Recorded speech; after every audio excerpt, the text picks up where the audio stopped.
te dedico história. Oiê, vamos falar sobre o Império Romano na Antiguidade? A cidade de Roma se desenvolveu em 8 a.C. Sua origem, inclusive, remete a uma lenda.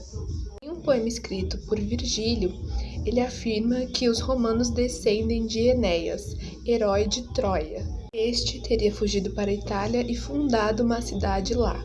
Seu descendente, Ascânio, teria fundado Alba Longa.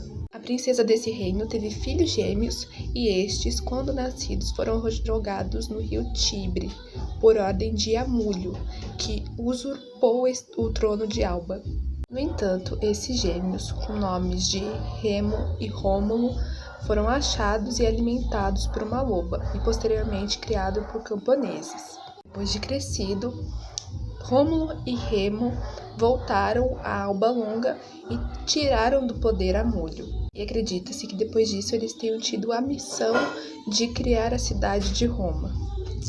Rômulo acabou por assassinar Reno e se tornou o primeiro rei de Roma. Roma passa por 3 diferentes formas de governo, sendo a primeira a monarquia. Os reis tinham função executiva, judicial e religiosa. Contavam também com a presença do Senado ou Conselho dos Anciãos. Nesse período, havia grande dominação dos etruscos, que posteriormente serão tirados do poder e inicia-se a República.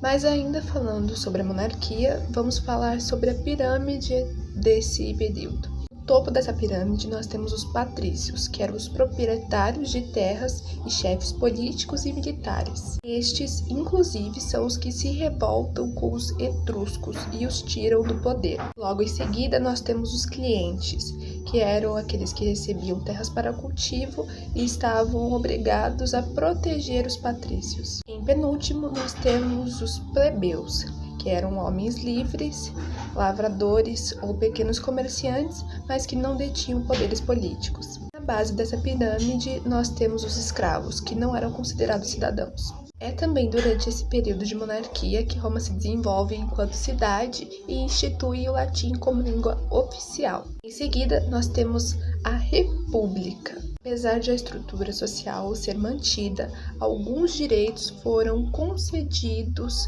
aos plebeus, isso por meio de revoltas e mobilizações sociais. Por volta de 450 anos antes de Cristo, por meio da conquista dos plebeus, as leis passaram a ser registradas, isso a fim de que se evitasse as injúrias ou injustiças.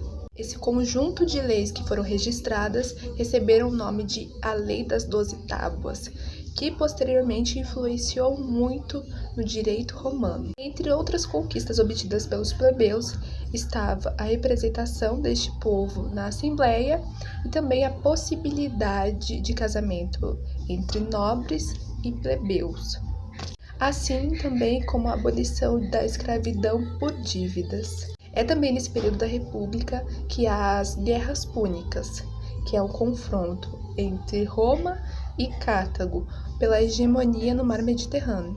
É também nesse período que ocorre a tensão do pão e circo.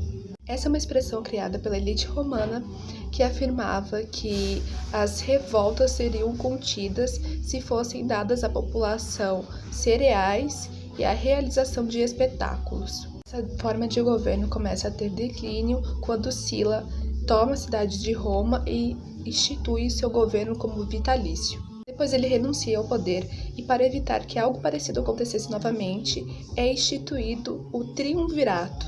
O primeiro triunvirato é composto por Júlio César, Pompeu e Crasso. Já o segundo é composto por Otávio, Marco Antônio e Lépido. E é então que alguns estudos afirmam que inicia-se o período do Império. É durante o Império que nós temos, através de César Augusto, a instauração de uma paz interna durante 250 anos, o que recebe o nome de Paz Romana. O imperador passa a ter todos os poderes e também é considerado um deus, e como um deus, ele também era temido. O império atinge o seu auge em 2 a.C. Após esse período de apogeu, o Império Romano do Ocidente passa a ter alguns declínios, o que faz com que, finalmente, em 476 d.C., o Império Romano do Ocidente acabe. E é importante a gente compreender que quando falamos de Império Romano, existe tanto o Império Romano do Ocidente, que tem capital em Roma, quanto o Império Romano do Oriente, que tem capital em Constantinopla. Os motivos que levou o Império Romano do Ocidente a sucumbir são diversos, desde a baixa no número de escravos, assim como também as constantes invasões dos povos bárbaros, como também pela dificuldade em manter habitado os territórios que eram conquistados. É importante a gente também lembrar que o Império Romano do Ocidente saiu ali da Península Itálica e conseguiu conquistar outras diversas regiões. Tanto é que conseguiram expandir o seu território pela Europa, África e Oriente Médio. E por fim, é também legal que a gente lembre que a educação era algo mais restrito, voltado principalmente para as elites.